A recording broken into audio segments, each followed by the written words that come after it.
I'm done.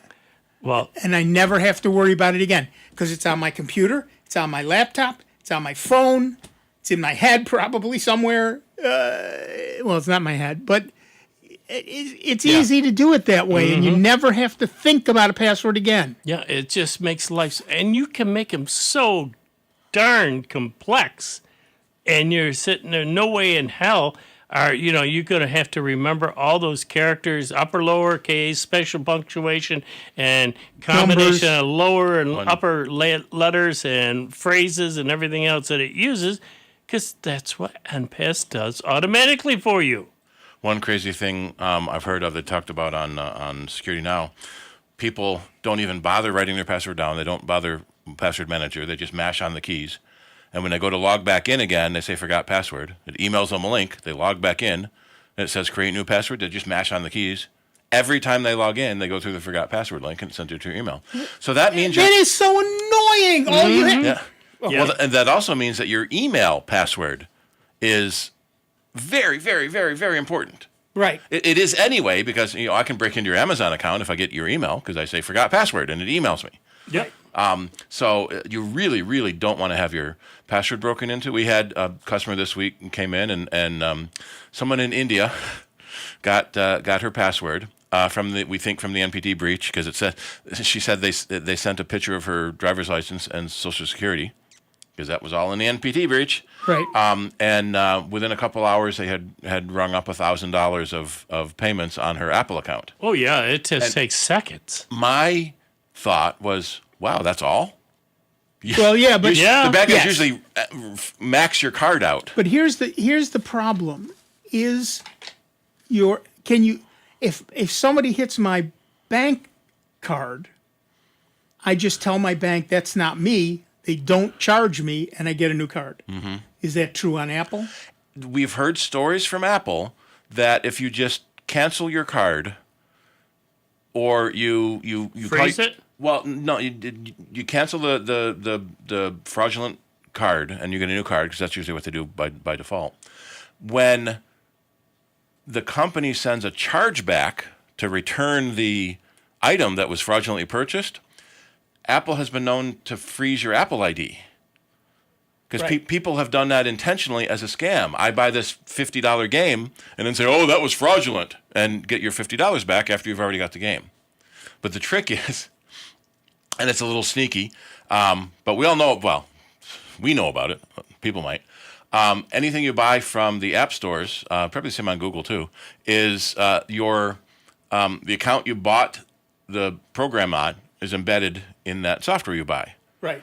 And so if you bought something and then it was returned and you got your money back, the store knows that. You try to launch the app again, it checks to make sure. It's like a subscription in that way. It checks to make sure you're still subscribed, and if you're not, it won't let you run. Right. Right. But look. So too many chargebacks is bad. So we started going to Apple and said, this is fraud, this is fraud, this is fraud, this is fraud. And in the midst of all that was the real iCloud storage payment. So that was tricky. One thing I've liked that my card now does, and I set up, I could turn it off, but anytime a charge goes to my charge card, I get a text message that says, oh, this just showed up. Just to alert me. And it's like, yeah, I just came out of the diner, and yeah, that's okay. Sometimes anything else, it ain't. Sometimes I get that in seconds. Sometimes it takes an hour to come through. Well, there's that. Yeah. But again, a password manager will make your life so much easier in the long run and so much more secure. Mm-hmm. The reality is, you say nobody wants my stuff. Bots don't care. Mm-hmm. Bots are going to steal your information and give it to somebody. And think about what's on your computer. Do you keep your credit card information on your computer? Do you keep your household budget on your computer? Do you keep information about your bank on your computer? Yeah, different account numbers. Any of that stuff that you have on your computer is fair game for them, because if they can get into your computer, they will suck out every single thing they can.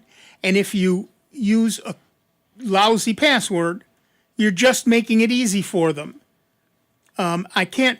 We get people all the time. My bank. Somebody stole thousands of dollars out of my bank account. Okay, what was your bank password? 1, 2, 3, 4, 5, 6. Okay, Yeah. I can't help you. Nope. And And can you help me get my money back? No. Go to the bank. where else did you use that password?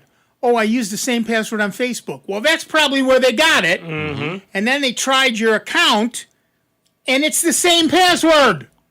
There are billions of passwords that have been breached and now known to the bad guys. Right. In fact, more known to the bad guys than to the good guys, because not all the breaches are public yet. And so somebody looks at those password lists. Oh, I'm going to try that on Amazon. I'll try that on PayPal. I'll try that on Citibank.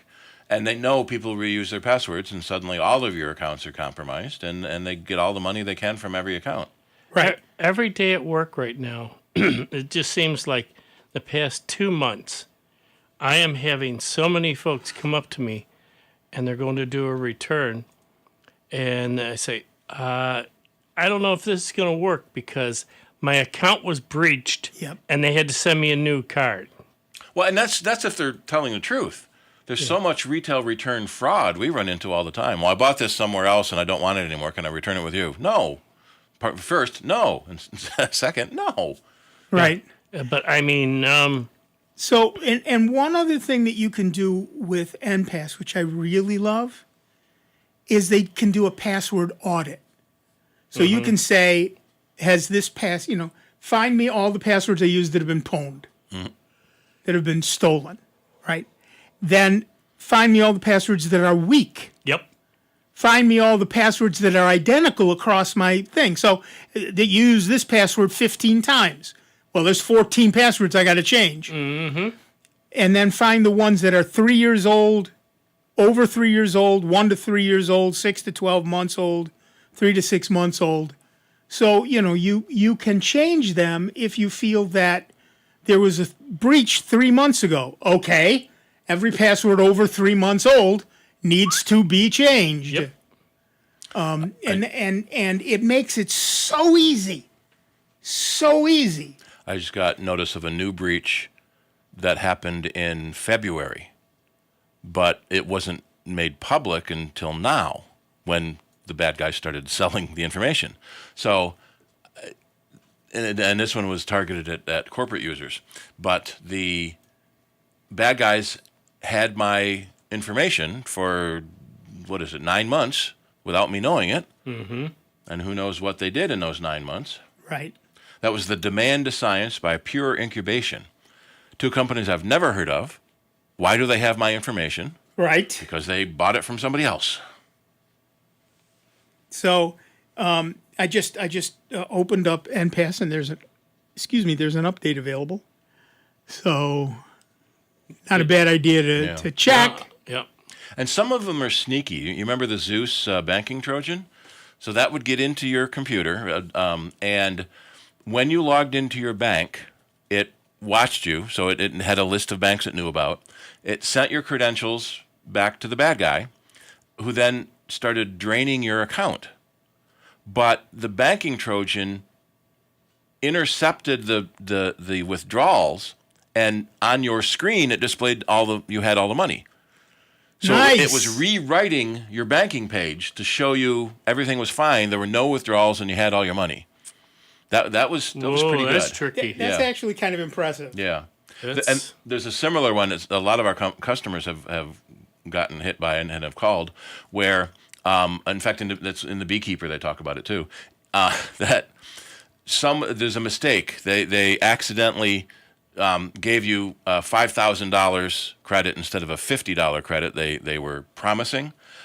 Without you realizing it, they took $5,000 out of your savings account and transferred it to your checking account because they're already in your computer watching Right. what you're doing.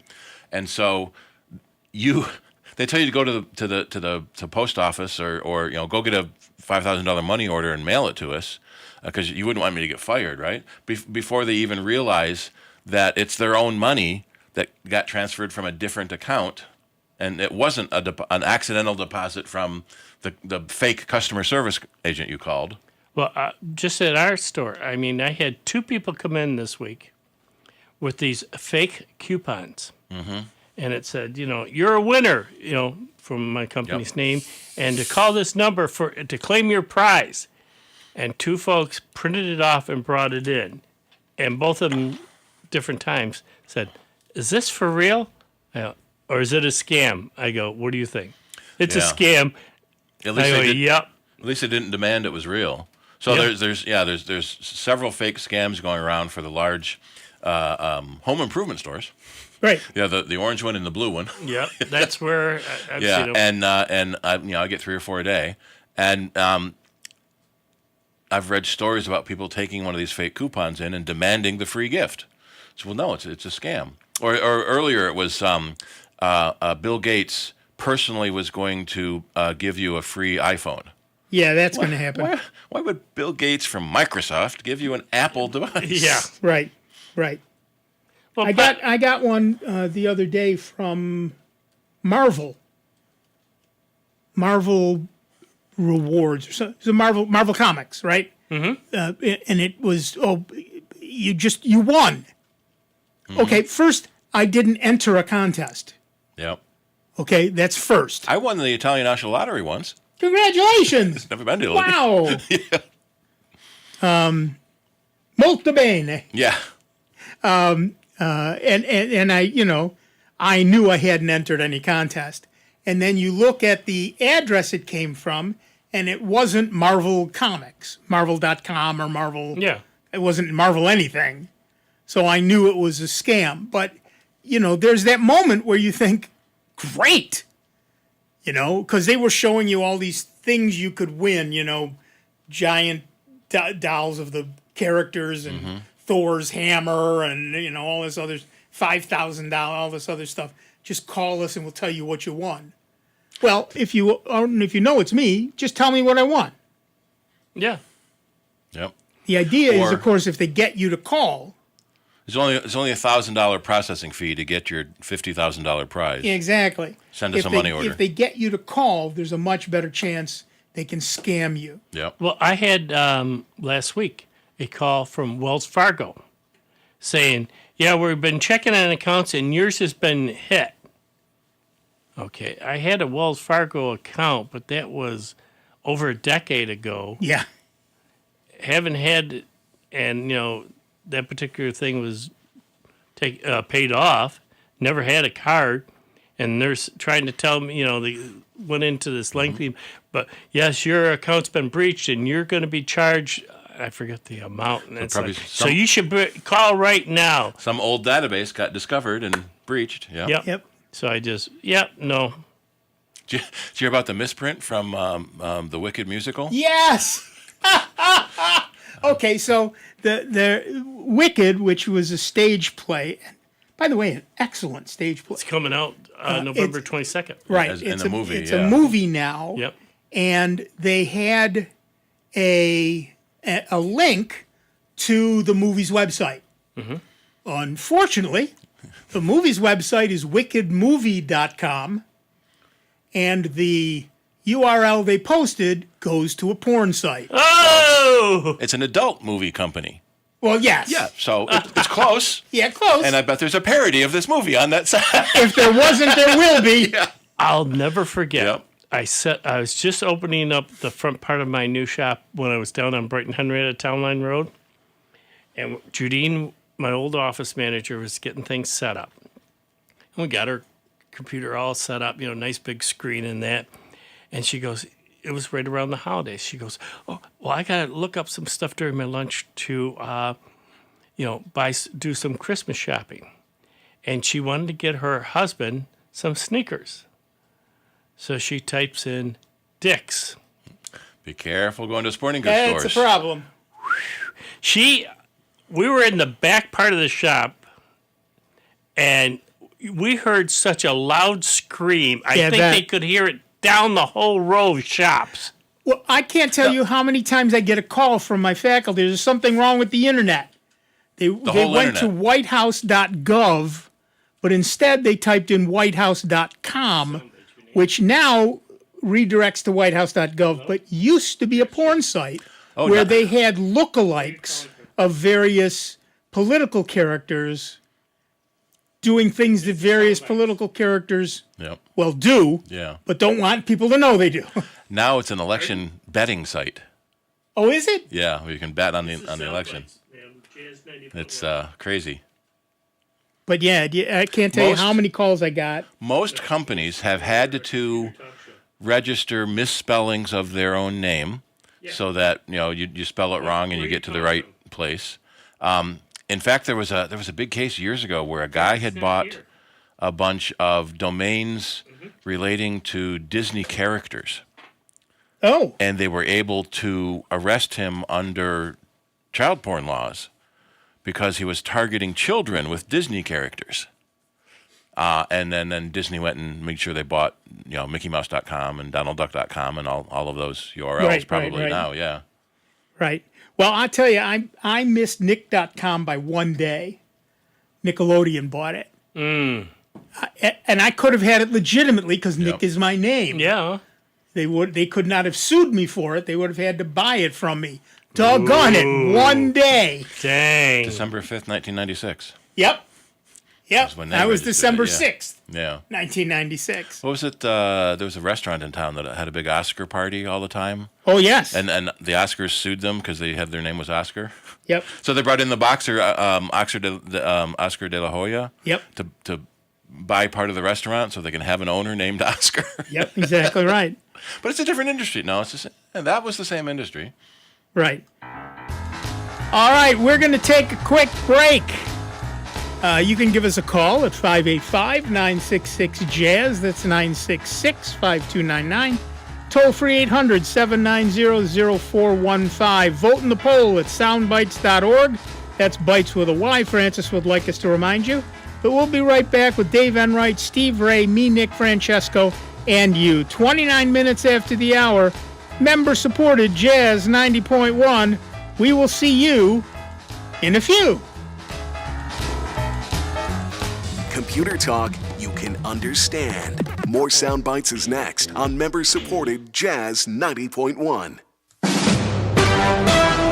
NBC News Radio, I'm Lisa Carton. President Biden will meet with Chinese President Xi Jinping today on the sidelines of the Asia-Pacific Economic Cooperation Summit in Peru. They're expected to discuss ways to lower tensions ahead of President-elect Trump's inauguration. The White House says Biden also plans to express deep concern over China's support for Russia's invasion of Ukraine and Beijing's military actions around Taiwan, which China sees as part of its country. It will be Biden's final face-to-face meeting with the Chinese leader as president. A federal judge in Texas is striking down President Biden's overtime pay rule. On Friday, a judge ruled the Labor Department rule that took effect in July improperly bases eligibility for overtime pay on workers' wages instead of their job duties. President Biden's rule would have expanded overtime eligibility to about 4 million new workers.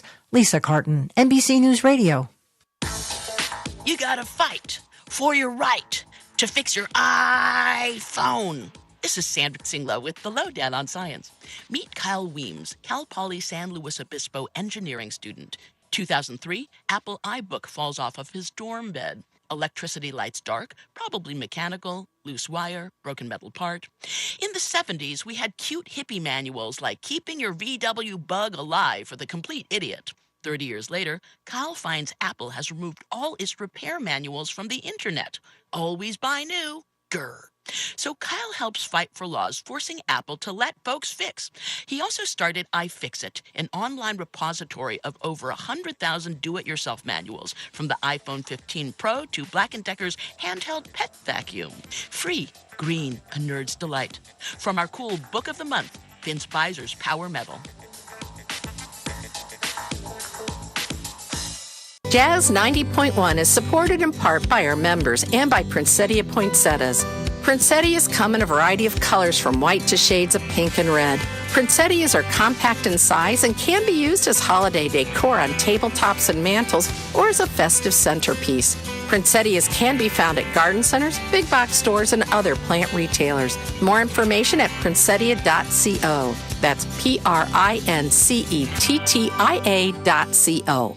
Jazz 90.1 is supported in part by our members and by the great courses How to Grow Anything DVD series hosted by Melinda Myers. The Great Courses How to Grow Anything series consists of 4 DVD courses that provide gardening tips and information on food gardening, landscape design and care, container gardening, flower, tree, and shrub care, and more. More information is available at melindamyers.com. That's melindamyers.com.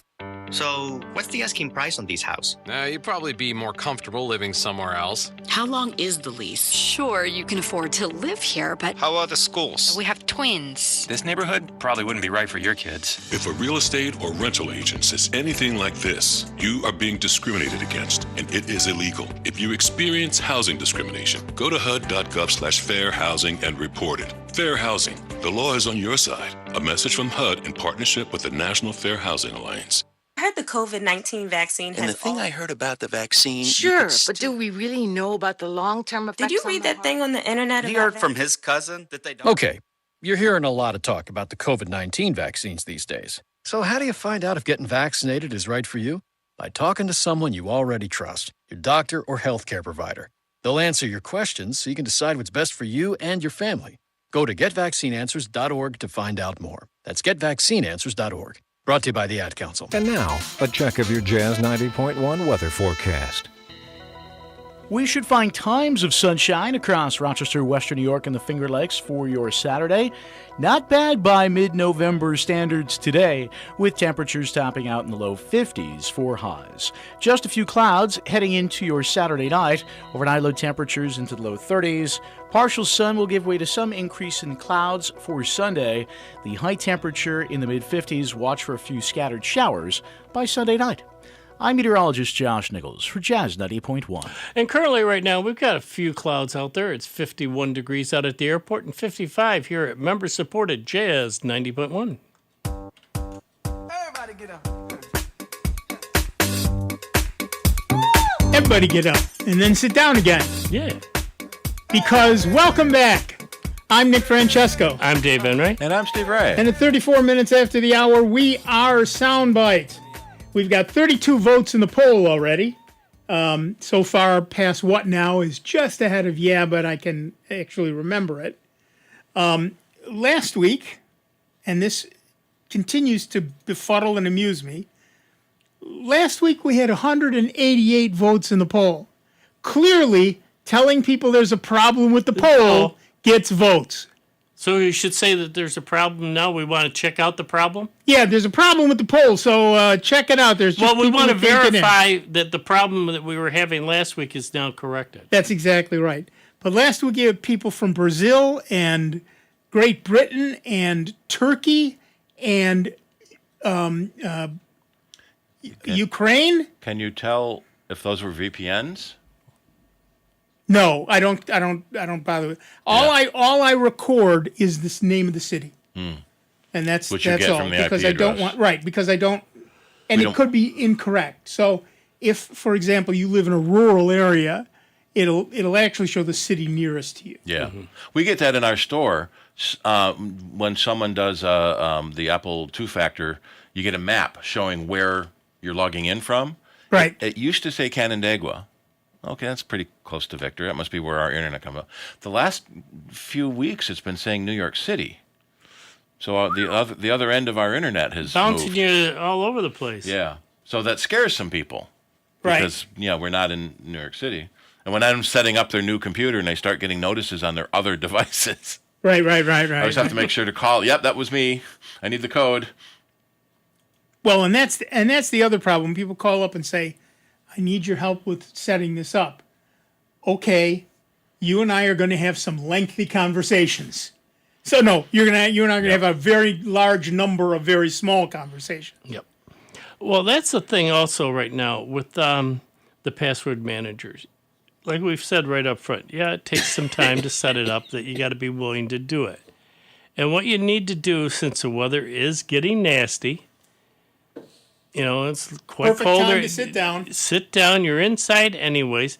Take the time to start sorting through that massive list and crossed out, or you think it might be this and not checked it. Take some time and go through them all, write them down, and then start putting them into a product like, say, Enpass. So they're all in one place, and then you can throw out that notepad that had all the crossouts and everything else, and it'll take it, a weekend. You could have it all set up, and your life is going to be a lot smoother because Enpass just runs down in the toolbar, and it's there. You can click on a site, and it'll say, "Oh, do you want to use the Enpass word from Enpass?" And you just click it. It'll pop all that information in there, and away you go. And they're long, complex passwords. Right. At the very least, what you want to do is for your because every password has been breached. Mm-hmm. For your major products, things that have like mail your behind them, bank and your mail, and mail. like that, Things that have money behind them. What you want to do is change the password. Install Enpass.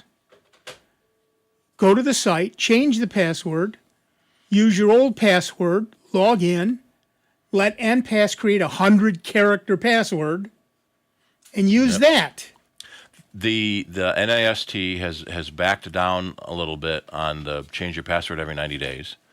The idea is that if someone gets your password, you should change it. So 90 days was the first guess, 30 years ago. But Right. what if they got your password 89 days ago? Well, then you should change your password every day. Well, what if they got it this morning? Well, then you should change your password every hour. That's what two-factor is. Right. Every login, your password changes because you have to put that two-factor code in. So before we get to the phones, and Fred, please hold on, be patient. Before we get to the phones, let me get this piece in. Every single email address you have is probably the backup to some login. Mm-hmm. I forgot my password at Amazon. Oh, it goes over to here.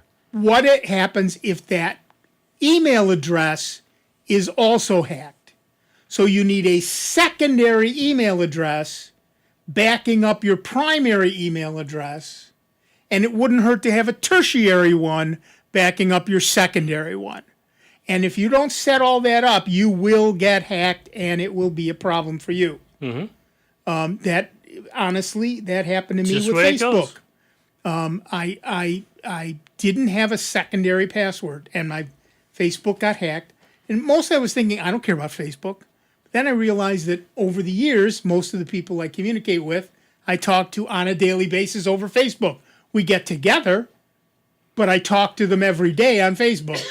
Yep. And it was just, I can't tell you the hoops I had to jump through. Google's the same way. If you don't have recovery information in your Google account, you are probably not going to get back in. That's exactly right. Well, I had to start all over again, too, because my original password that in Facebook. Facebook was set up with was when I had the company opened, and it was on Jerry's old server. I didn't remember it. The email address has changed.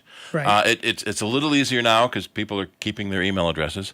And when you change cell phones, you usually can keep your phone number.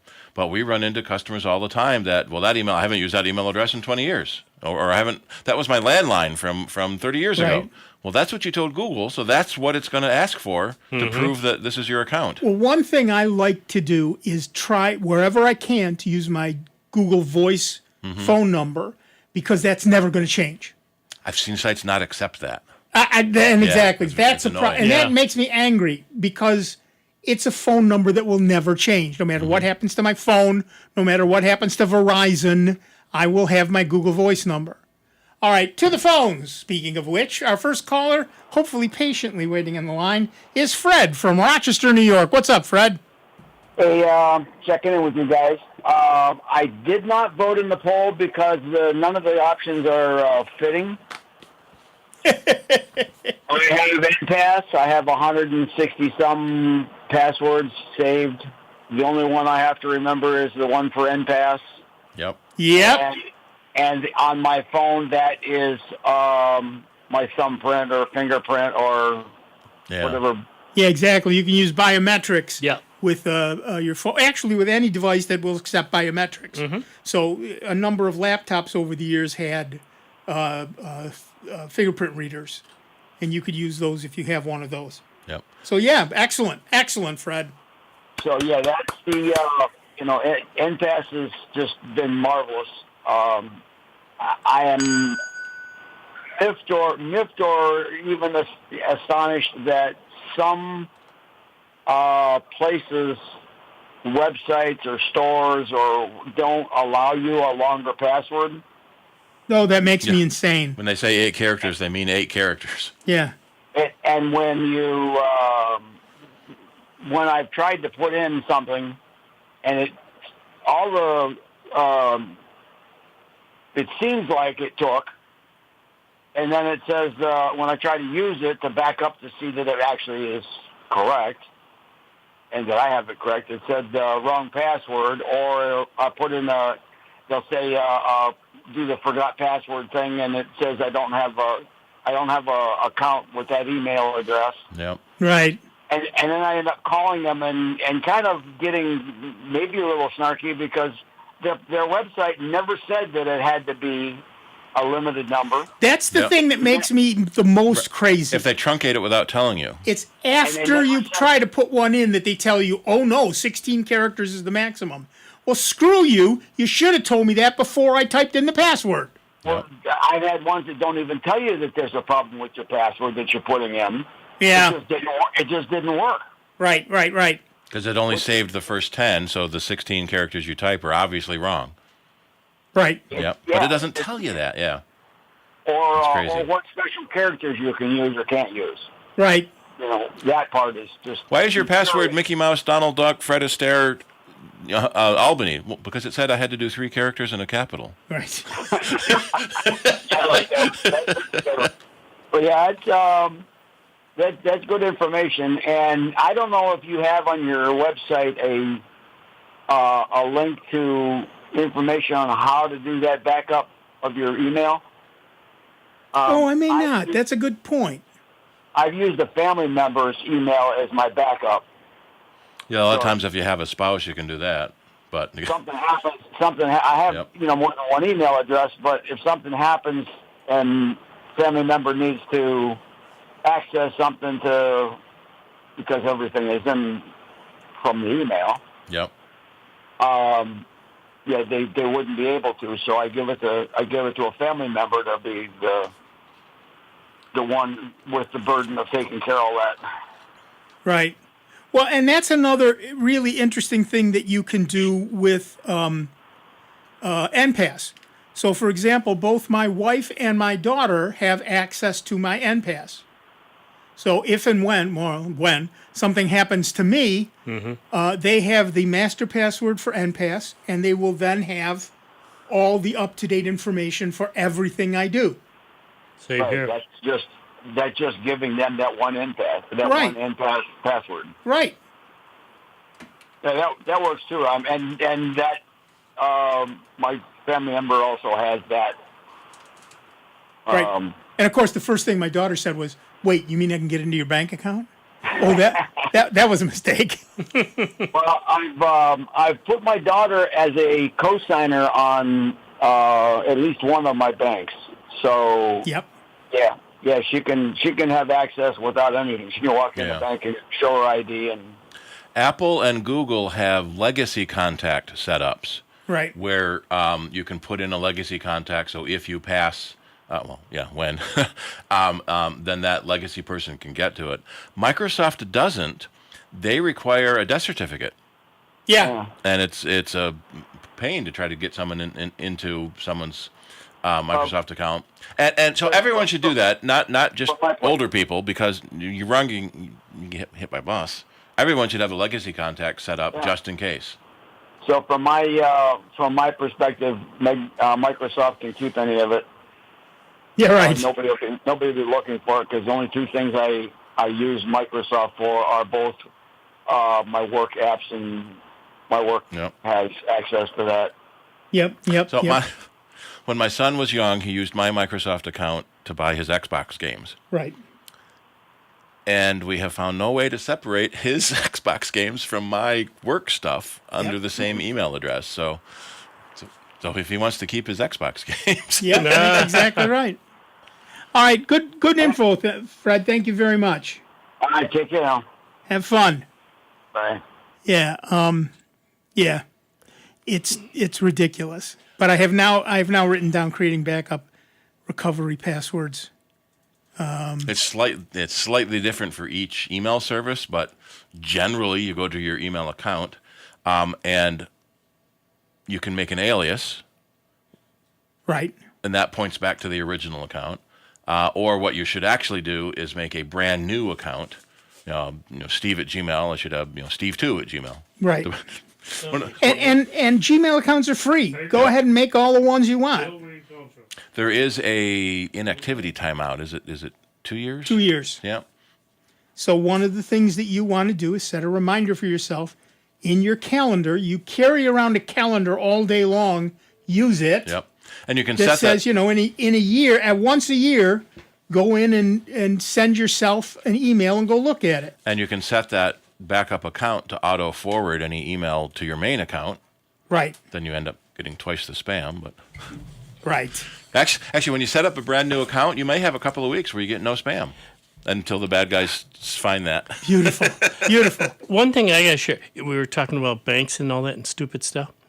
Well, when my wife's card got hacked, it's we got to do, call the bank right away. So I called the number on the back of the card. Yep. I had the number at least off the website rather. I didn't have the card on me, so I said because it was upstairs. I'll be honest, I wanted to be lazy. So it said, all right, well, if you don't have your card on you, go ahead and put in your social security number.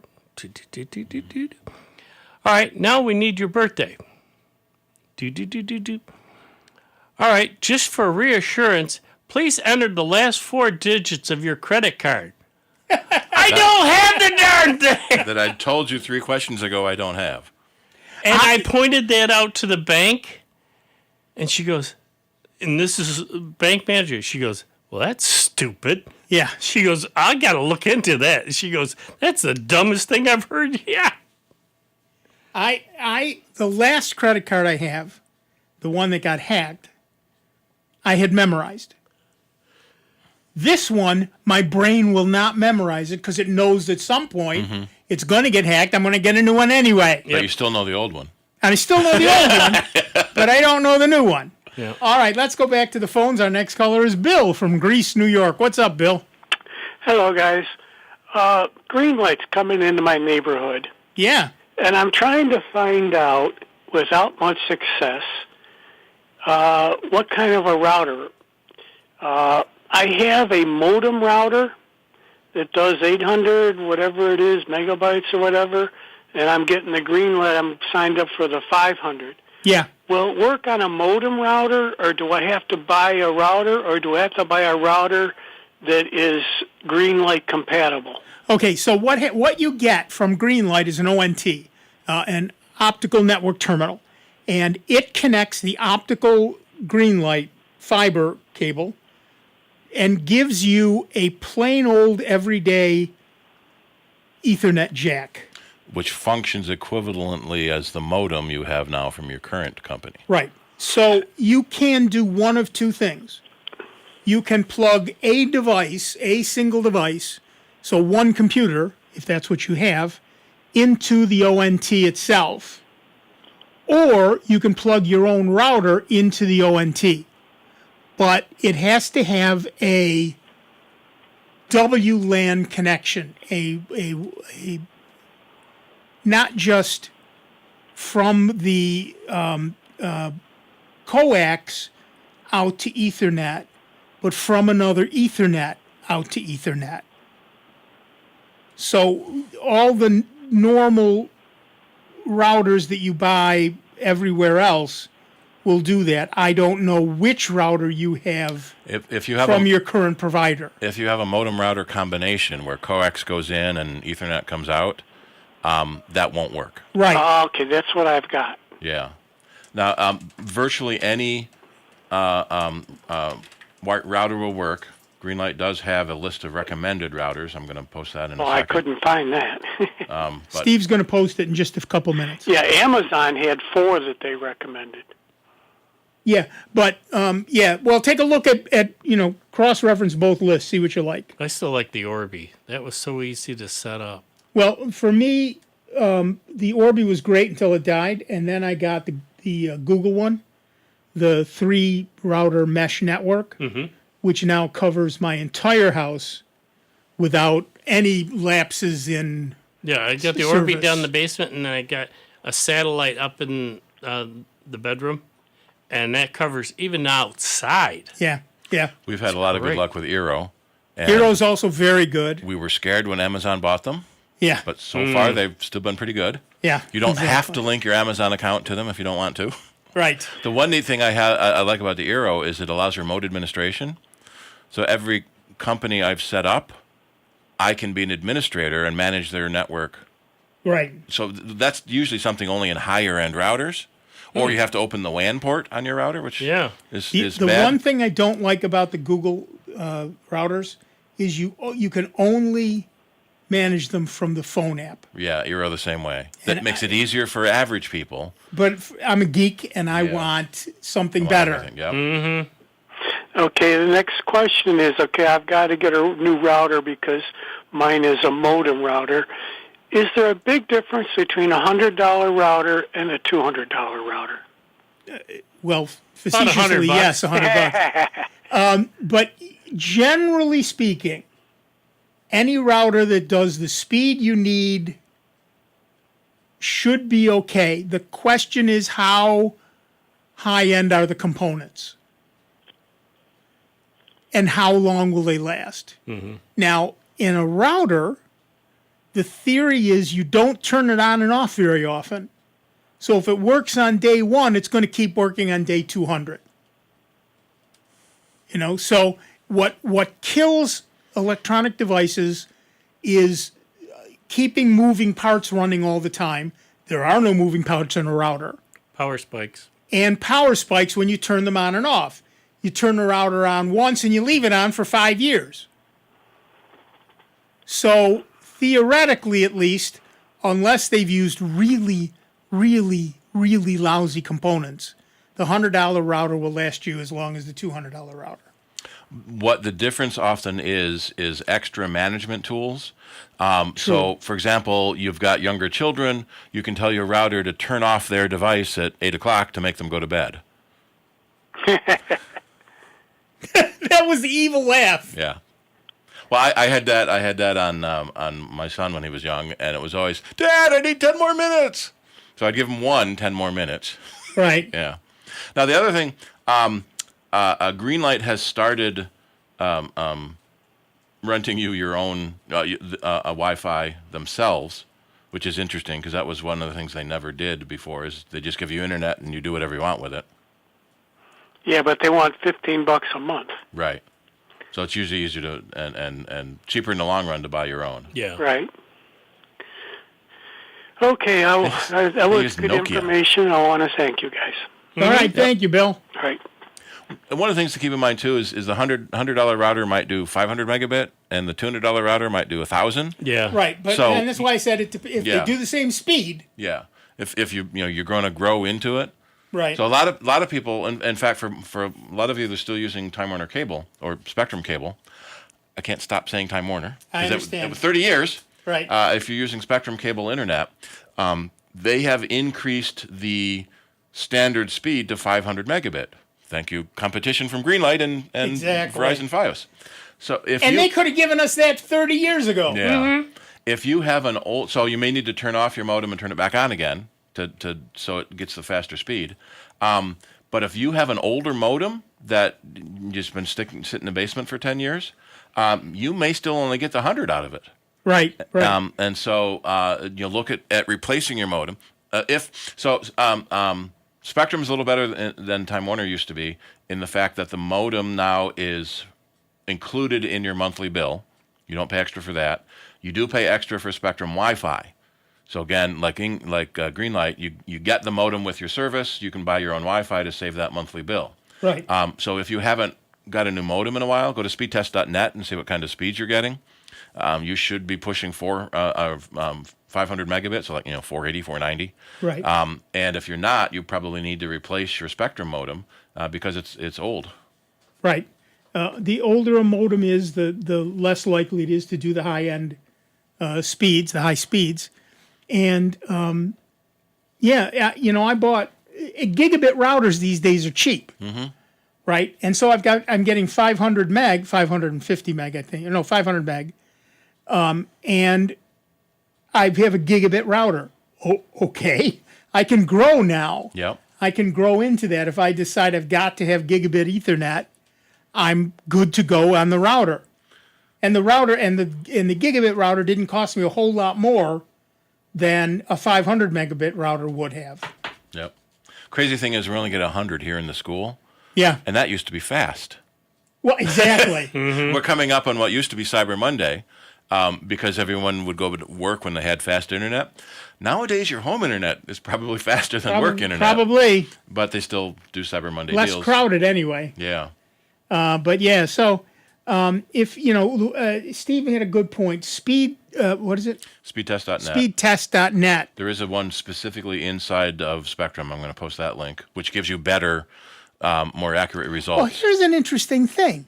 I use the speed test on the Greenlight, directly to Greenlight. Yep. I also use it to RIT. It's faster to RIT.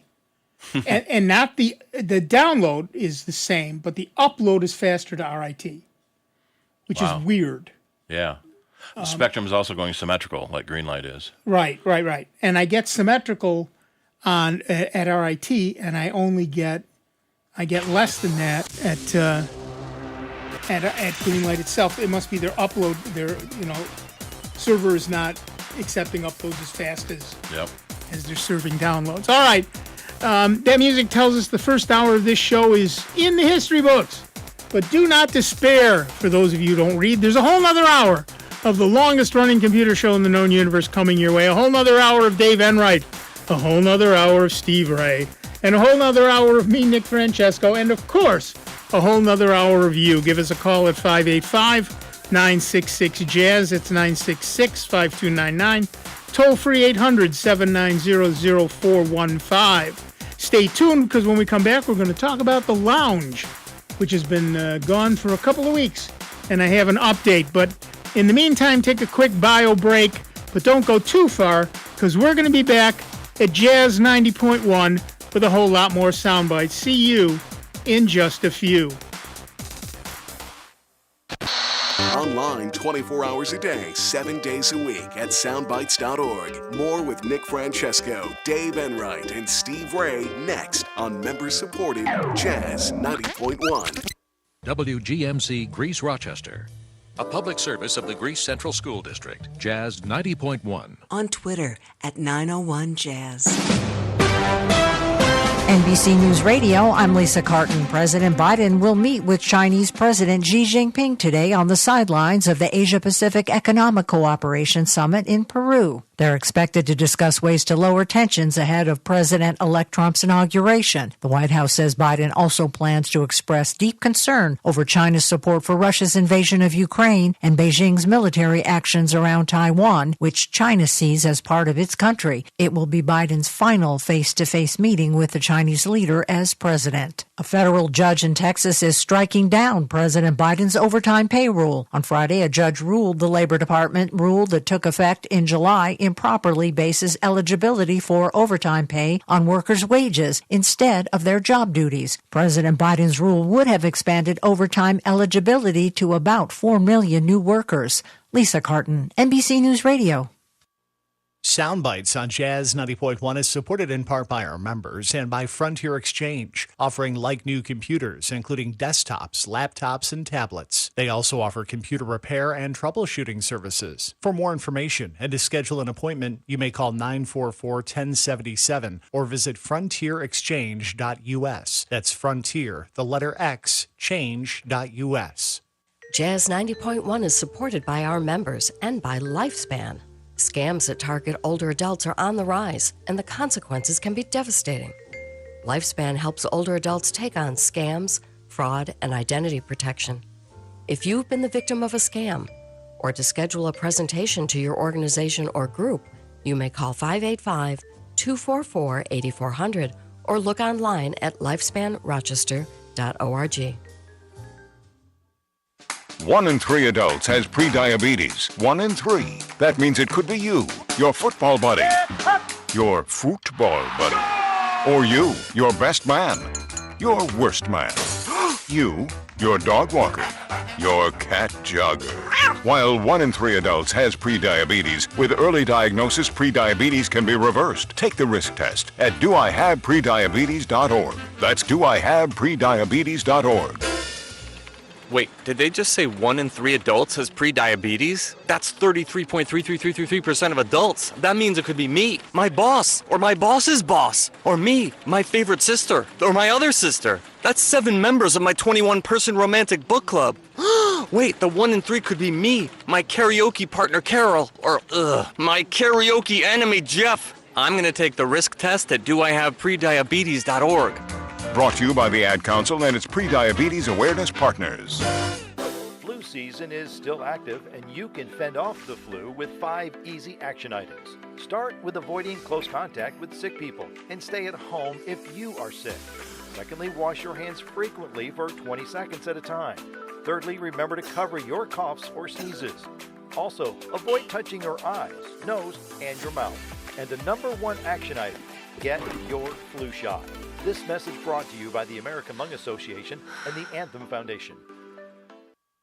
Are you thinking of adding a pet to your family? Greece Residents Assisting Stray Pets, or GRASP, is committed to reducing the number of homeless pets by placing dogs and cats into compatible, loving, permanent homes. For more information on how you can give a homeless pet a second chance through adoption, visit graspinc.org.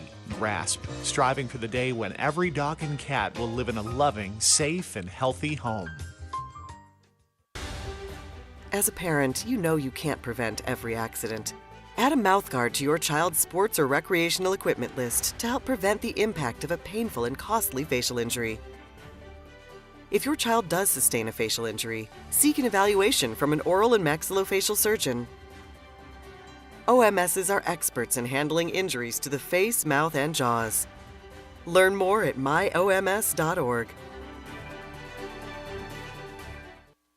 Welcome back to America's longest-running computer show, Sound Bytes, on member-supported Jazz 90.1. Get online now. Call 966-JAZZ. That's 966-5299. Toll-free 800-790-0415. Or submit your question by email at soundbytes.org. Once again, here's Nick Francesco, Dave Enright, and Steve Ray on member-supported Jazz 90.1. Welcome back, everybody. I'm Nick Francesco. I'm Dave Enright. And I'm Steve Ray. And at 5 minutes after the hour, you're hurtling headlong into the second hour of the longest-running computer show in the known universe, Sound Bytes.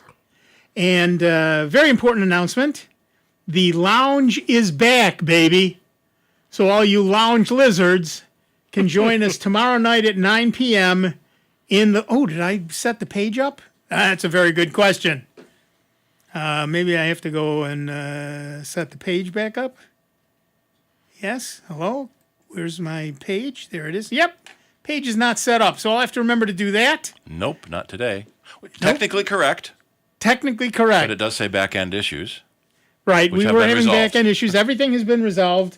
The lounge is back up.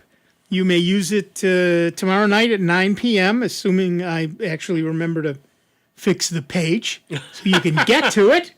And we will be there from 9 to 10.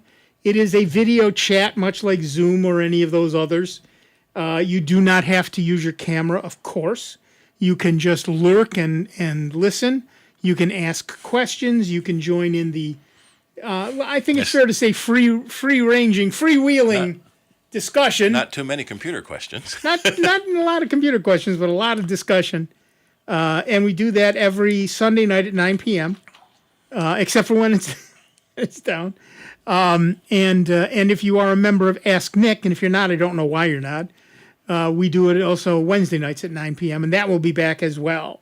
So I have both of those to fix. So I suppose I better put those on my to-do list. Because if I don't... You'll forget. Fix lounge pages. There are 2,724 things on your to-do list. Where would you like to place this? Exactly right. Well, I use a program called My Tiny To Do. My Tiny To Do? Yeah, My Tiny To Do. And it's a website, so it's a web page, and I put it on my website. and it allows you to do everything, and it's great. So I have currently 12 tasks on my website. I have 5 3D prints I have to do for my wife and daughter, and honey, I have to get a second 3D printer. You're just giving me too much work. Well, the problem is the new 3D printer I have is 6 times faster than the old one, and she knows that.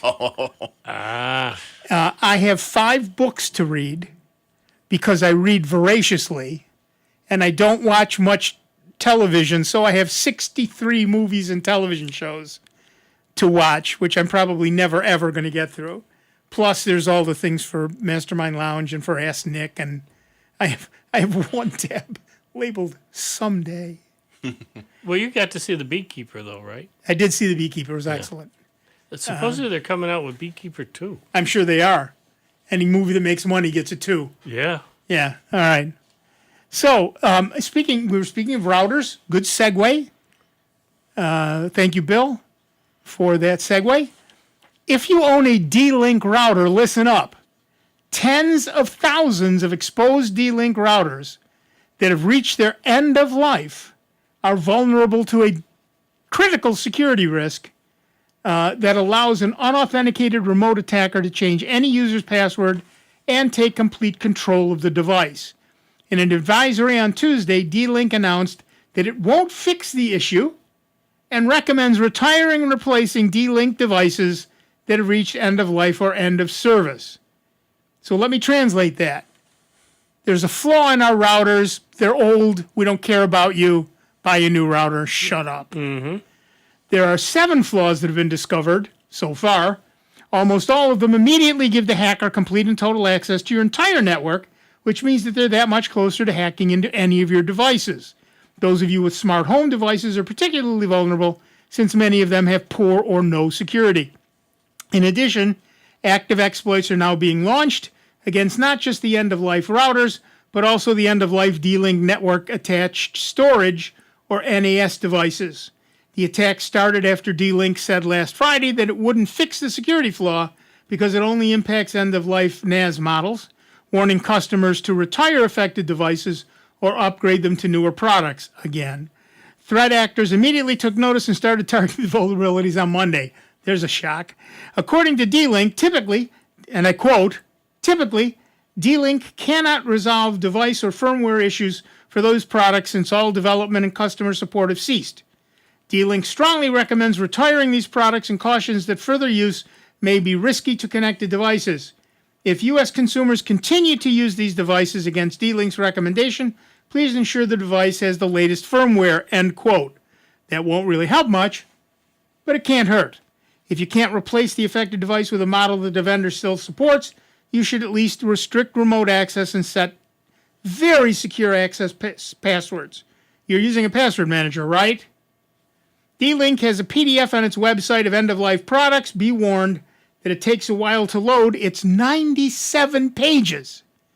97 pages of no longer supported D-Link routers. And some of them went out of support last month. Right. We'll put a link to it on our website in a bit. And so how's your router and NAS security? Give us a call, 585-966-JAZZ. That's 966-5299, toll-free 800-790-0415. What's a way to drive up sales, though? Exactly. Exactly. This is, we've abandoned you. Yeah. Sort of like Microsoft. Right. Leave you out, hang you out to dry, and it's like, oh, too bad if you were using our product and relied on it. We're no longer supporting it. Goodbye. The problem becomes, how long do you make them support it? 5 years, 10 years, 50 years? No, I understand it from their point of view. I absolutely do. It has to stop eventually. But they were not polite about it. Yeah. About it. Basically their answer is, screw you, you're out of service. It would have been nice to say, I'm sorry, but we really can't continue to support 25-year-old products. Please buy a new router. We're sorry you have to do this, but it's the way the world works. Okay, that would have been nicer. A little more user-friendly. But the reality is that they're right. You really need to worry about your router first. And Because that's the thing that faces the internet where all the bad guys are. And that can be one of the big differences between the super cheap routers. You can get a router for $20. Right. It will never be updated. Every router, and just like every program, has bugs, and those bugs need to get fixed. If your router manufacturer never updates it, you're susceptible from day one. Right. So it does make some difference about going with a name brand router that you know is going to update it for a while. I was trying to look at what D-Link's life cycle is, because at least Microsoft says when their stuff is going to go out of support. I haven't found one at D-Link yet. Except for that. Yeah, right. But it doesn't have their current list and when the support ends. Right. Just the ones that are out of Oh, support. right. I see what you're saying. Right.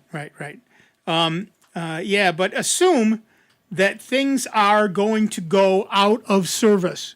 If you've had a product for more than 5 years, it is quite likely that you're done in terms of service. Also, by the way, check all of your devices. We talk about updating your computer, but you need to update your router. You need to update your printer. In your router, though, you go over to... there's usually a tab there that you can check to see if the firmware, it'll go out and check for to see updates. if there's any updates and automatically do it. It only takes minutes. A lot of the newer routers are also doing auto updates. Right. Enterprise people hate that because they don't want things updating without their knowledge. But as a home user, I have so many routers I administer that it's like every day I get a new notice. It's something, this one updated, this one updated, this one updated. And at least with the ones I use, the update time is between 2 a.m. and 3 a.m., so it doesn't affect most of my clients. Right. Although you'd have to set yours to the middle of the day because you work all night, right? Exactly right. I'm on the computer until 3 a.m. So, but yeah, and my Google router does auto updating, and that's again, as you say, both good and bad. Good for the home user, bad for somebody like me. All right, back to the phones. Our next caller is our friend Scott from Buffalo, New York. What's up, Scott? Well, I was checking for the speed of my phone. Actually, I did it on the phone. I first did it on a router here in Canandaigua. It's a Spectrum router, and the speed test said 400 megabytes. Yes. Although it said upload 11 megabytes. Right. And now, right. Then I checked the Spectrum speed test, and it said 200 megabytes. Instead of 400, it said 200 megabytes. It's not uncommon. I didn't understand that. Well, it's not uncommon for your local Wi-Fi network to be much faster than the cellular network. They talk about how fast. What's the LTE Wi-Fi, whatever the latest cellular service whatever it is. Supposedly can do 500 megabit, but only if you're 6 inches from the tower. Right. So what it likely is happening, Scott? Yeah. What is likely happening is that when you tested it on the phone, you tested it at the cellular network, which would be 400 megabits. No, I tested it through my Wi-Fi. Yeah, I tested both of them through the Wi-Fi. Are you sure? Because the only way to be sure on your phone is to turn off your cellular connection. And then to test cellular, you turn off Wi-Fi and leave cellular on. Right. And the other thing too is wireless is almost always slower than wired. You check the wired connection at the router with a wired computer. It's going to be faster than that as well. Right. And what device you're using is important as well. So, for example, I've got a fairly new laptop that does 420, I think it is, megabits per second when I do a speed test. And I've got a much older laptop that does like 200 megabits per second. Yeah. And it is... I had an iPhone 14. Yeah, that might only be Wi-Fi 6, maybe 5. I don't remember. Yeah, and the difference in upload and download is very common because normally you only upload a little tiny thing, the text of a website you're going to, so it doesn't need to be very fast. And the download is what downloads the whole website, so that wants to be fast. what many companies have started doing is going to symmetrical. We've talked about that before. So you get 500 up and 500 down. You only need fast upload if you're running a server. And most of the residential internet services have a little clause in there that you won't run a server. And there's almost no need to run a web server, run a mail server on your own computer anymore. Right. All right. Yeah, Thank but if you. you're going to get an accurate reading of each thing on your phone, then you need to turn off the other radio before you do the test. Right. So in other words, All right. in order to test Wi-Fi, you turn off the cellular radio, and then to test cellular, you turn off the Wi-Fi radio, so that it doesn't accidentally use the other one. Yeah, upload. I was interested because I'm going to have to upload. Well, using my laptop, upload about 100 megabytes of stuff, and I was worried about how long it's going to take me to do that with 11.1. Right. Do a secondary test and use a different server. Do a speed test and use a different server. Because like I said, I get different upload numbers when I use the Greenlight server or use RIT. RIT is 3 times faster in uploads. The download speed is almost identical. Is identical. You're always going to get some variation. Okay. But the download speed is identical from both sites.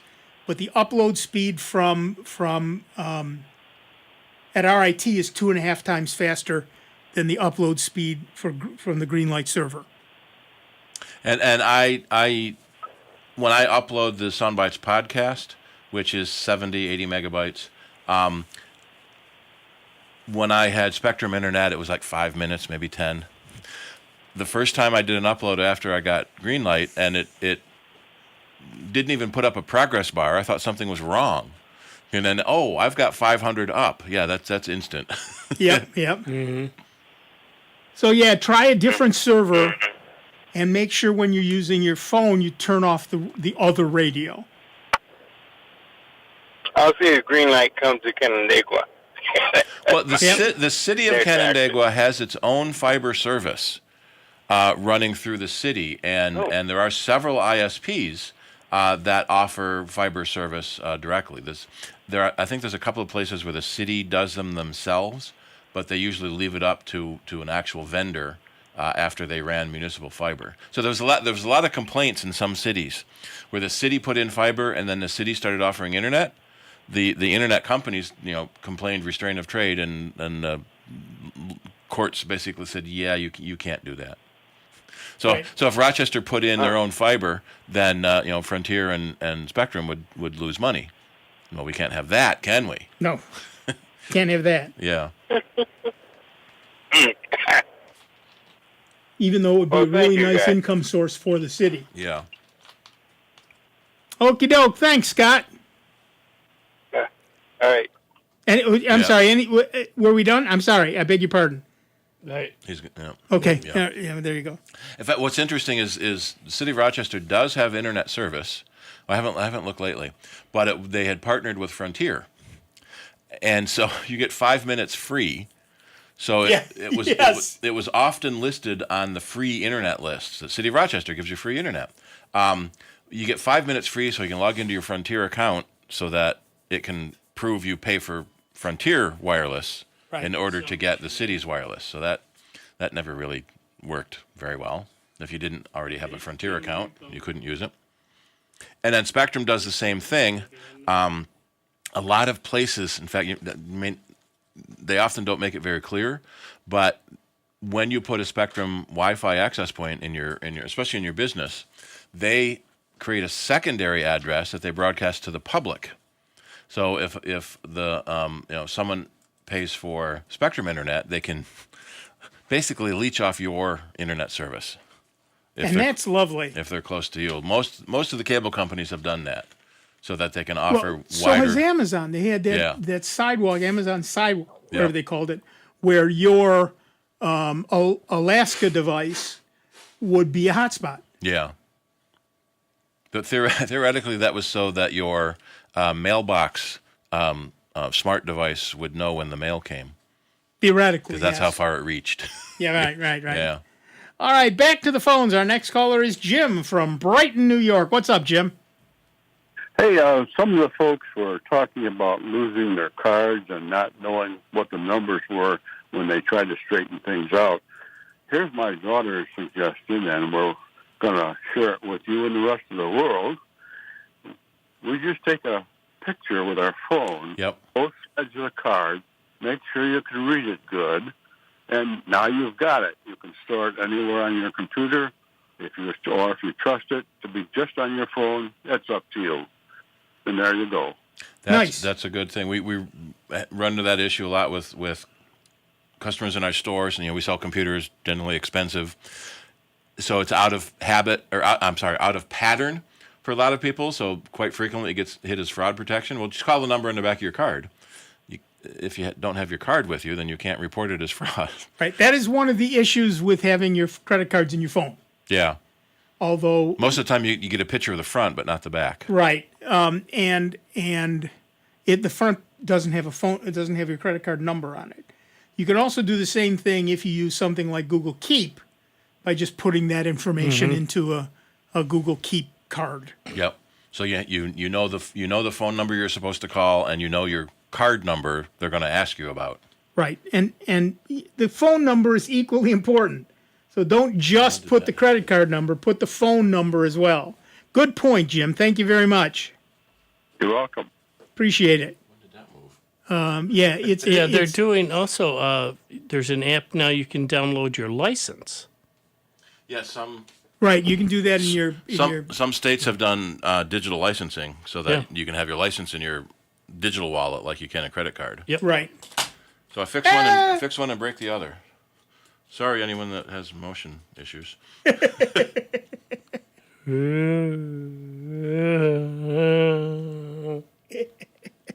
All right. Oh, let me remind you, for those of you who tune in only for the second hour, because you just don't have the stamina, the lounge is back. So all you lounge lizards, I will fix the page when I get home. Do I have to wear a leisure suit? Yes, and you have to call yourself Larry. Yep. So all you lounge lizards can join us tomorrow night at 9 p.m. in the lounge.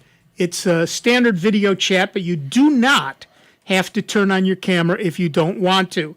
You don't have to talk if you don't want to. You can just lurk. And apologize to all the people watching on video. Well, now it's upside down on Dave. Or not. Maybe that's more fun for you. I don't know which. You're looking up Dave's nose at this point. But yeah, so good camera, by the way, to live through all that. Where was I? Oh, yeah, the lounge is back. So tomorrow night at 9 o'clock, we'd love to have people. We should tell people the lounge is broken again. So we need people to complain. Please, yeah. If people come to the lounge just to prove that it's still working for them in their area. So yeah, the lounge is back, and that means that both tomorrow night at 9 p.m. and Wednesday night for anybody who's a member of Ask Nick. And if you're not a member, I don't know why you're not a member. It's inexpensive and it's easy and it's fast and it's all kinds of things. So go do it, for heaven's sake. You can get the full Nick. You get the full Nick, exactly right. How can you can't have enough Nick, and so that's useful. Also, by the way, yesterday was the anniversary, the birthday of the microprocessor. Mm-hmm. On that date, in 1971, Microsoft introduced the first microprocessor. And then we got IBM. Intel. Yeah. What did I? Or was Cheese and crackers. Or was it TI? I need to go lie down now. Intel introduced the first microprocessor. We had the first first one that everybody really used was the 8080. A 4-bit right CPU. The 4040 for $60. Yep. And equivalent to $450 today. exactly. And we used the 8-bit 8080 was the one that was in a lot of computers. Yep. Zilog made the Z80. The 8080 ran at 2 megahertz, not gigahertz, megahertz. And the Zilog ran at a whopping 4 megahertz, twice as fast. Holy moly, it was a blazer. Mm-hmm. And so, and you know, you got often up to a full 16 meg of RAM, often 8, but 16 was the Cadillac in those days. Yep. Yeah. There's an article from IEEE Spectrum that says MOS created the first semiconductor in 1960. Right. But it wasn't the first microprocessor, general purpose microprocessor that could be used to build computers. It had 100 logic gates in it. A whole 100. Now there's at least 2 commas in the number. Yeah, billions. Yeah. So, so that was an anniversary for those of you old enough to remember those days when, you know, you could get an Osborne 1 or a K-Pro, and you know, you were cruising. You had that 25-pound briefcase that was a full-blown computer. Yep. Goes by too fast. And the first work at home started. Right. And they fit under an airplane seat, so you can take them on a trip. Before that, there was the S100 bus with the North Stars and the M size and all of those CPM machines, which both K-Pro and the Osborne 1 were as well. And then that upstart Microsoft MS-DOS nonsense came along. All right, we're going to take a quick break. But we'll be back in just a couple of minutes with Dave Enright, with Steve Ray, with me, Nick Francesco, and with you. And we'll be hearing from the folks at Lifespan. So that'll be very exciting. And so we'll be back in just a couple of minutes. Don't go too far. Take a quick little break, but it's only just a couple of minutes, so don't get too crazy. We will see you in a few. It's America's longest-running computer show. Back to more Sound Bites with Nick, Dave, and Steve. Next on member-supported Jazz 90.1. NBC News Radio, I'm Lisa Carton. President Biden is meeting with world leaders in Peru at the Asia-Pacific Economic Cooperation Summit, one of his last global meetings before he leaves office in January. NBC's Michael Mamoli reports. This is the first time a lot of these world leaders will have had a chance to meet face-to-face since Trump's election and confront issues about how to prepare for things, especially like tariffs that Trump has threatened to impose, particularly on China, that could prove a major economic shock. They're expected to discuss ways to lower tensions ahead of President-elect Trump's inauguration. North Dakota Governor Doug Burgum will serve as both the head of the Interior Department and the National Energy Council. President-elect Trump announced the news Friday, saying the newly formed National Energy Council will include all departments and agencies in relation to American energy. Burgum's dual roles in Trump's administration will also give him a seat on the White House's National Security Council. Lisa Carton, NBC News Radio. Landscape lighting can warm a winter landscape, highlight the form and structure of trees, and provide security to our homes. High levels of artificial light at night also impact the natural cycles of plants, animals, and insects. Hi, I'm Melinda Myers, horticulturist and gardening expert.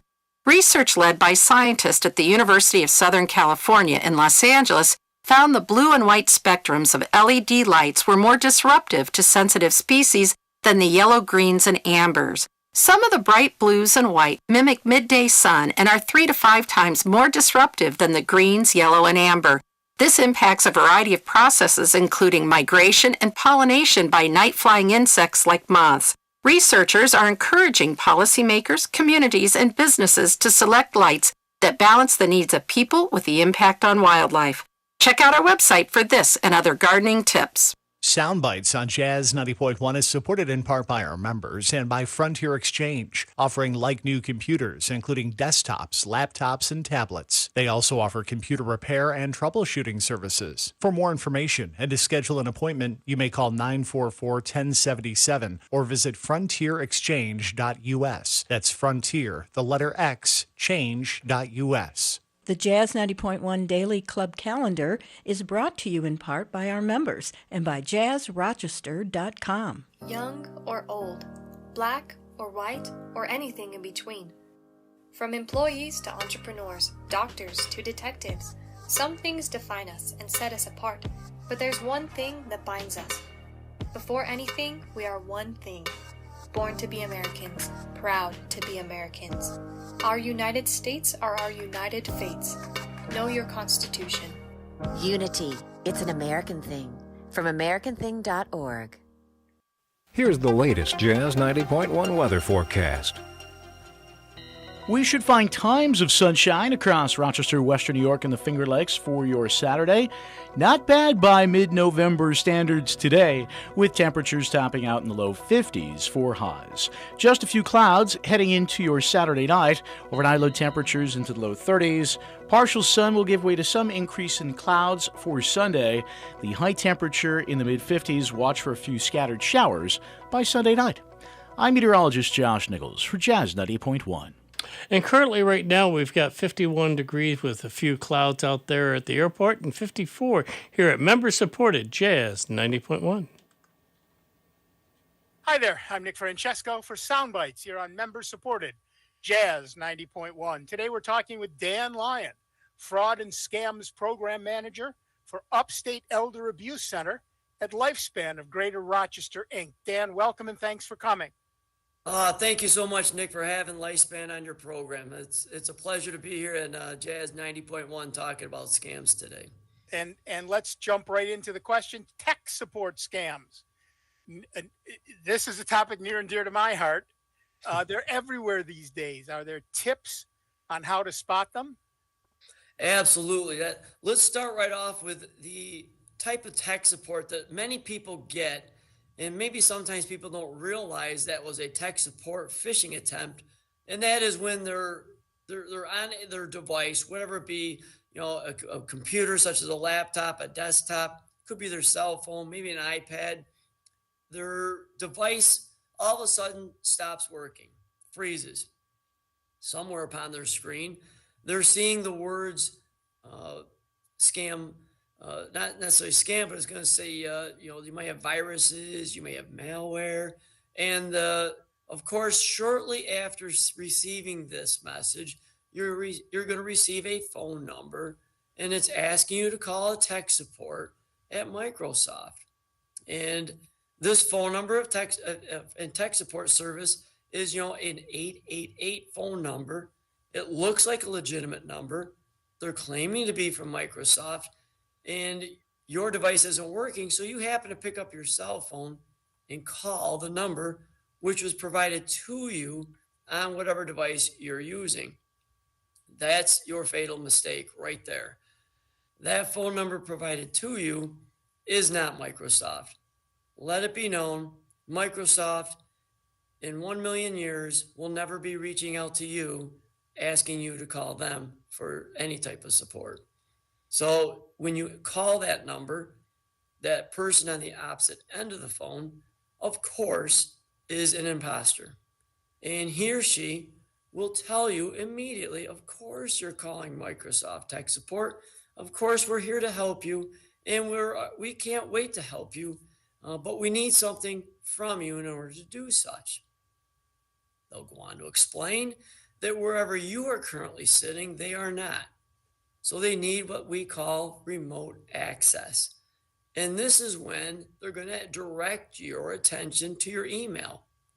And they're going to ask for your email to send you a link. So you go to your email, they're talking you through this on the phone. You get on your email, look, lo and behold, here's an email from what looks like Microsoft, but it's not. Again, that was all smoke and mirrors. It's a fake website. Ask you to click a link, and now it's fast support or any support. There's many different Any remote viewer, access. team viewer. Exactly. And now once you click on it, Nick, they have access to your computer and can see what's on your computer. So certainly, first and foremost, how do we avoid this? How do I not get involved? Certainly, we are not ever calling any phone number that's provided to us, sent to us on any screen. That's a scam. And realize that if you do, and someone gets into your computer, I want people to understand why they're calling you and why they're going to want remote access. Because they're going to do something they're not going to tell you they're going to do. And one of the first things is not stealing your passwords, not stealing your bank account information. One of the very first things they're going to do once they have access to your device, turn on your camera. And why? Well, we learned in grade school, a picture is worth 1,000 words. The scammer wants to see what they're saying and what they're explaining to you if you are ramped up, excited, stressed, and full of anxiety. They can see this based upon your facial features on the screen. Now they know they got you. They're going to explain shortly thereafter, your computer screen will go black for a period of time while they're working in the background. And this is, of course, when they are in fact downloading and moving banking information, passwords, making transfers of your bank accounts and stealing your info. So how do we not get involved at all in this? Next time anyone has their screen read virus or malware, your phone number pop up, I do not want you to do anything other than one thing. Turn the device off by doing what's called a hard shut off. Now, the hard shut off is simply pushing down on your power button, holding it firmly down until your screen completely powers off. You think you're done. You are not. I want you to get up. I want you to step away from your device, laptop, desktop, whatever it is you're using, even a phone, set it down. Now go take a walk. Go get a drink. Get outside for some fresh air for 15 minutes. Bottom line is I need that device to shut off completely, and that takes about 10 minutes or so. Allow the device to run through every single window processing system within it to shut completely off. Now return to your device. 15 minutes later, power it back up, and lo and behold, the scammer has now been totally disconnected from the blast that they sent to your device. And now you're free to use your computer, and you'll notice, wow, your mouse works again. Everything is free and clear. However, let's do a preventative measure. If you've ever given remote access, and you have, if your hands are not on the mouse and you see the mouse moving on your screen, I'm going to recommend to anyone and everyone to take your device to a professional cleaning, computer store to have it professionally cleaned and or wiped.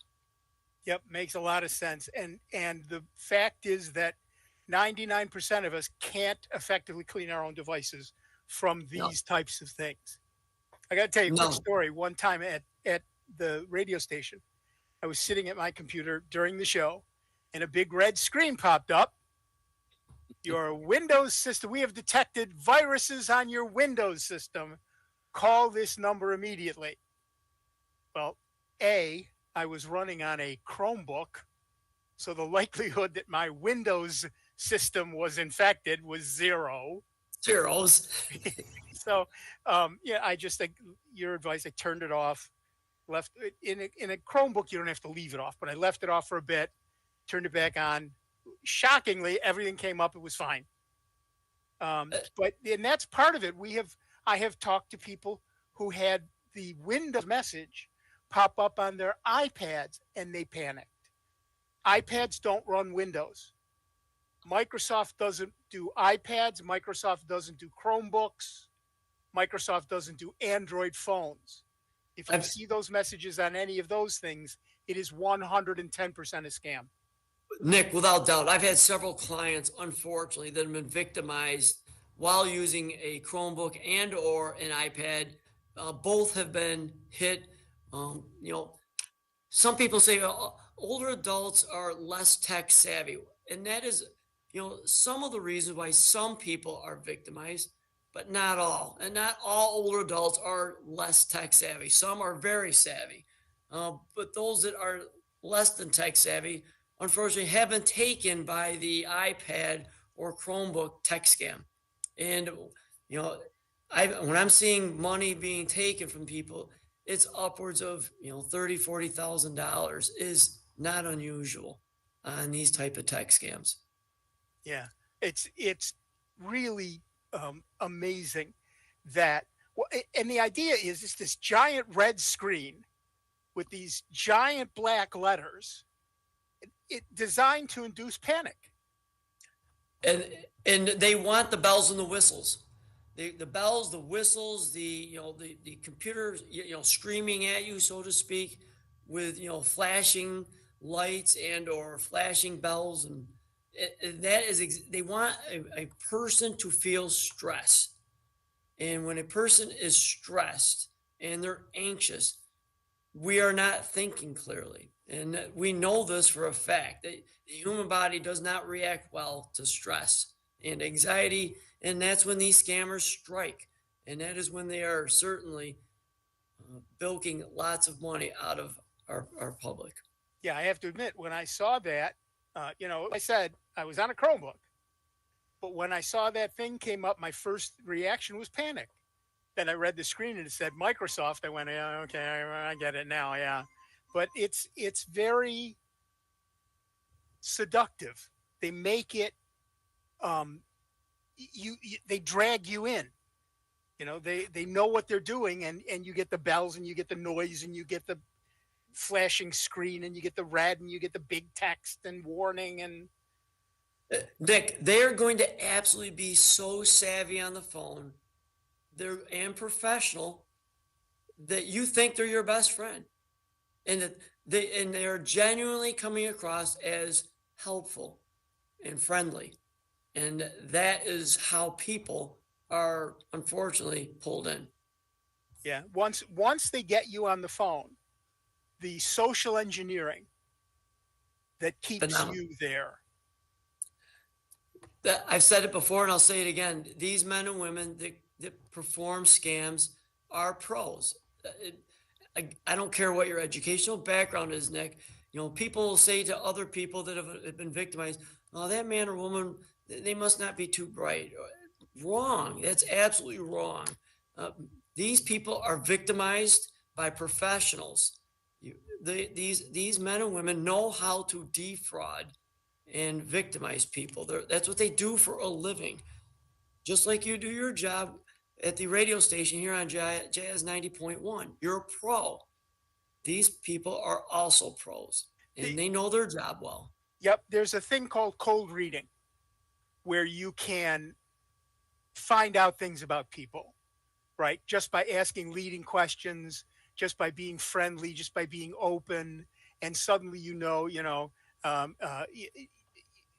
we've all seen TV shows where bad psychics, right? I'm sensing someone with a letter J.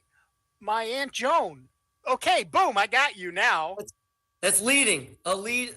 There's so many leads, and they know how to do that. They certainly have the playbook, so to speak, and they have scripts that they utilize to take people on all these different types of scams. And since we got another minute or so left here, I would always recommend to someone to get a better understanding of tech scams. Go to this person's website. He's on YouTube. His first name is Jim. His last name is Browning, like the color, Brown, I-N-G. He's a scam baiter, and he texts scams with the best of them. And he is a professional. That's not his real name. No one knows what he looks like. So Google search YouTube, then type in Jim Browning, watch some of Jim's videos to help educate yourself on tech scams and how these men and women operate. And you'll see he remotely accesses their computer by allowing them into his. He's got tech skills that far surpass me. Yeah, I've watched any number of his videos, and I smile all the way through them. He does a very good job at that. He's scamming the scammers. He is. Sorry, go ahead. Yeah, he's on our side, Nick. Yep, I've seen him break into phone calls and tell the person at the other end, "Ma'am, this is a scam. Hang up the phone immediately. Do not go buy cards. Go hang up right now. This is a scam." Just breaks right into the call. And he is a professional, and we don't know where he's out of, but we certainly could get a lot of education out to people if they watched a couple of his videos, because he's specifically all about tech scams and certainly shows you how they operate. Right. Well, Dan, this was delightful. Thank you so much for sharing your expertise with us. We very much appreciate it. You did great. Thank you so much. I'm Nick Francesco for Soundbites right here on Jazz 90.1. Yes, it is Jazz 90.1. And we want to thank Dan Lyon for his insights. They're kind of amazing. We're very pleased that he was able to take time out from his very busy schedule to talk to us. He does a lot of talks to various groups of people, and if you're looking for him, then check him out at Lifespan. Very nice of him to do that. Very nice. Yeah, because there's so many scams out there, and you've heard us talk about it for a long time, folks. Is whether it's them just calling you up and saying that there's something wrong with your credit card, or you got to call this number, or you get these emails and everything else, and you fall victim to that you wind up clicking on it, and all of a sudden you're locked into all this other stuff that they say, oh, yes, you agreed to it, see? Right. All right, let me read this news item. In Microsoft news, it's a new month, so there's a new Patch Tuesday. This one fixed 95 flaws, 4 of which were zero-day exploits. They covered everything from the kernel to Office to Edge to Defender to, you get the idea, pretty much everything. I mean, 95 flaws. If you're a Windows 10 user, you got a fix for printer bugs. And speaking of Windows 10, Microsoft has shut down the Windows 10 beta channel. Just another indication that support is ending forever. Tick, tick, people. Speaking of which, we reported last week that you could extend your Windows 10 support for one more precious year for $30. But this is Microsoft, and there's an alarming hint that a Windows 11 upgrade could be taken out of your hands. In confirming the deployment of patch KB5001716 to Windows 10 and Windows 11 PCs, Microsoft warned that when this update is installed, Windows may attempt to download and install feature updates to your device that if it is approaching or has reached the end of support for your currently installed Windows version. Feature updates offer new functionality and keep your device secure. We all know what that means. Mm-hmm. It's entirely possible that today's auto-install feature update may become tomorrow's auto-installed upgrade, purely in the interest of your security, of course, citizen. That isn't the case yet, but Microsoft does warn that its advisory that after this update, and I quote, Windows may periodically display a notification informing you of problems that may prevent Windows Update from keeping your device up to date and protecting against current threats, end quote. So at the very least, nagware. Microsoft has been quietly installing this update on both Windows 11 and 10 systems after October's Patch Tuesday. Microsoft notes the Windows 11 update may also be forced on your PC eventually, as we see happening where any given version of Windows 10 or 11 runs out of road and is no longer supported for further upgrades. Again, please disabuse yourself of the notion that you own your own Windows computer or have any say in what goes on with it. Excited about having no say in your computer's upgrade? Give us a call, 585-966-JAZZ. That's 966-5299. Toll free 800-790-0415. And that's where anybody that has an old computer sitting down in the basement or up in the attic gathering dust should grab it and download a copy of Linux and start playing around with it. Or even Chrome OS Flex, which might be a little easier for novice users. Chrome OS Flex is something. And by the way, with Chrome OS and Chrome OS Flex, both products, you get 3 months of Gemini Advanced for free. It's their ChatGPT equivalent, does all kinds of interesting things. And you get 3 months free. And what's really cool about that is Microsoft, what's their name? Google, has promised that Chrome OS and Chrome OS Flex would walk in lockstep, and this proves that they're doing that. That both Chrome OS and Chrome OS Flex are getting Gemini Advanced. Chrome OS Flex essentially turns an old computer into a Chromebook. If you don't want, if you're a little leery of the full Linux experience, you shouldn't be. But if you are, that's kind of understandable. So you can use Chrome OS Flex and turn it into a Chromebook instead.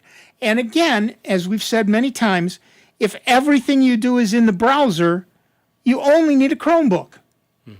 So if you do, if everything you do is browsing and checking your web-based email and maybe doing a few documents here and there in Google Docs or OneDrive or whatever they're calling it this week, or whatever Apple's calling theirs this week, you can easily do all of those things on a Chromebook or Chrome OS Flex. Just because it comes from Google doesn't mean that you can't access a Microsoft product or an Apple product online. Anything you can do online, you can do on those. And if you have a real Chromebook, you can also run Android apps. So if you have a specific Android app that you like to run, again, it has to be if your Chromebook has gone out of service, you can no longer run Android apps. But as long as your Chromebook is in service, you can run Android apps as well as the Linux, Chrome stuff in the browser. And oh, by the way, if your Chromebook is beefy enough, you can run Linux. And Chrome OS Flex is Linux. So if you want to play around in that, you have that ability. But if you've got an old laptop, Chrome OS Flex or real Linux is a great way to revive that product. You spend a little time learning how to use a new operating system. It's not that hard. They all do exactly the same thing. They show windows and folders and documents and use the mouse to move things around. They're all the same thing. And that's why it'd be a good idea to do that now before you're all of a sudden thrown in a panic that, all of a sudden your Windows machine is not going to work unless you start coughing up the $30 a year. No, $30 is 1 year only. Yeah, only 1 year. You cannot renew it. At the end of that year, you'll have to buy Windows 11. Yeah, but what if the machine? That's where I think they. And again, this is just my personal opinion, because it's a moneymaker.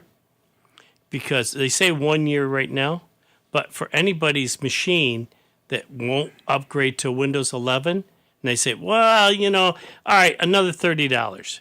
So if they do a $30, that would be great. I'm not planning on it. Yeah, I'm not going to tell people to plan on it. Oh no, because Microsoft wants you to buy a new machine. Yeah, that's what they want you to do. They want you running Windows 11. Oh, I know it. Yeah, and a lot of folks though right now just don't have the bucks to go out and Understood. Yep, and the other problem is, which I've been saying for a long time, is you just can't go out to the stores now and see the big boxes. You're either a tablet, a laptop, or your phone. I've seen a couple all-in-ones, which is kind of nice. Yeah, but not many of them around most of the stores. Not a lot of towers or even the pizza boxes. Yeah. There's stuff you got to do online, and then you got to know what the hell you're buying. Yeah. As far as specs. And that's sort of what an all-in-one is. They take a laptop motherboard, which is tiny, and stick it behind the LCD panel, and there's an all-in-one for you. That's exactly right. The real problem with all of those is I can't add things to it.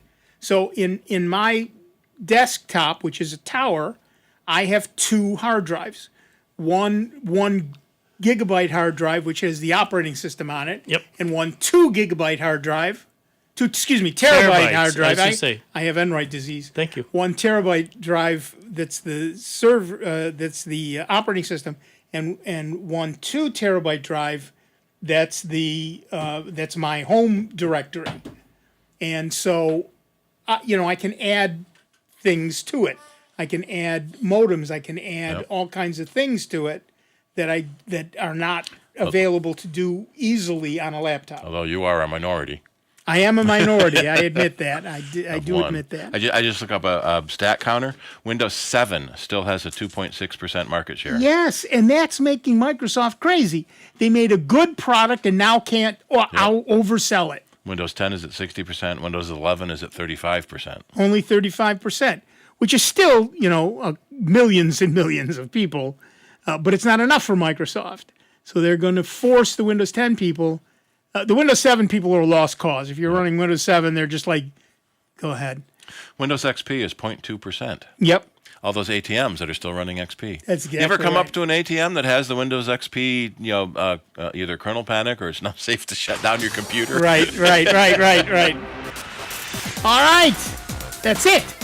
We are done for another week. I'm reminding you that all you lounge lizards that we will be back Sunday night, tomorrow night at 9 p.m. in the lounge. If you go to soundbytes.org/lounge, you will see that link there once I put it up later this afternoon. If you are an Ask Nick user, if you go to asknick.com/members, you'll see the link there when I put it up this afternoon. And so we'll be delighted to chat with you online from 9 to 10 p.m. tomorrow night or 9 to 10 p.m. Wednesday night. But that's it for us for another week. I want to thank Dave Enright. I want to thank Steve Ray. I want to thank those of you who called in. I want to thank Dan Lyon of Lifespan. It was great to talk to him again. And we will see you in just 166 hours. Be good to one another, will you?